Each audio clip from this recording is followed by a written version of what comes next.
ஒரு விஷயம் நல்லா தெளிவாக புரிஞ்சுக்கோங்க. அதாவது அது முதல்ல அஃபீஷியலான அணிகள் லிஸ்ட்டா அப்படின்றதுக்கு நம்மக்கிட்ட ஆதாரம் கிடையாது. மேபி அது ஒரு டிராஃப்டாக கூட இருக்கலாம். ஏன்னா பல டிராஃப்ட்ஸ் தயாரிப்பாங்க ஒரு பைலாஸ் பண்ணும்போது. ஸோ அது ஒரு டிராஃப்டாக கூட இருக்கலாம். இதை யார் எங்கேருந்து எடுத்து வெளியிட்டிருக்காங்கன்னு முதல்ல நமக்கு தெரியாது. ஸோ முதல்ல அது அதிகாரப்பூர்வமானதா அப்படின்னு நம்ம செக் பண்ணக்கூடிய ஒரு சூழல் முதல்ல இருக்குது. இன்னொன்று, எலெக்ஷன் கமிஷனுடைய வெப்சைட்டில் இன்னும் பைலாஸ் எதுவுமே வந்து வரல. அது வந்தால் தான் எது அஃபீஷியல்னு நமக்கு தெரியும். அவர்கள் தான் வெளியிடுவார்கள்.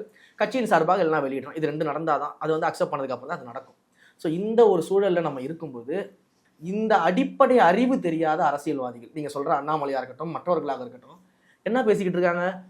குழந்தைகள் அரசியலுக்கு ஈடுபடுத்தக்கூடாது அப்படின்றது தெரியல போல, குழந்தைகள் தான் அவர் கட்சியில் இருக்காங்க போலன்னு பேசிக்கிட்டு இருக்காரு. இதெல்லாம் வந்து நான் வந்து ஐஏஎஸ் படிச்சிருக்கேன், நான் வந்து நிறைய படிச்சிருக்கேன், நிறைய பேரை பார்த்துட்டு வந்துட்டேன், இல்லை லண்டன் போய் நான் வந்து அரசியலுக்குன்னு ஸ்பெஷல் கோர்ஸ் எல்லாம் படிச்சுட்டு வந்தேன் அப்படின்னு சொல்லிட்டு சும்மா ஒரு நகைச்சுவைக்காக அவர்கள் பேசுகிற பேச்சு. அரசியல் உண்மையிலேயே அரசியல் அறிவு இருந்திருந்தா இந்த மாதிரியான பேச்சுக்கள்லாம் அவங்க பேச மாட்டாங்க.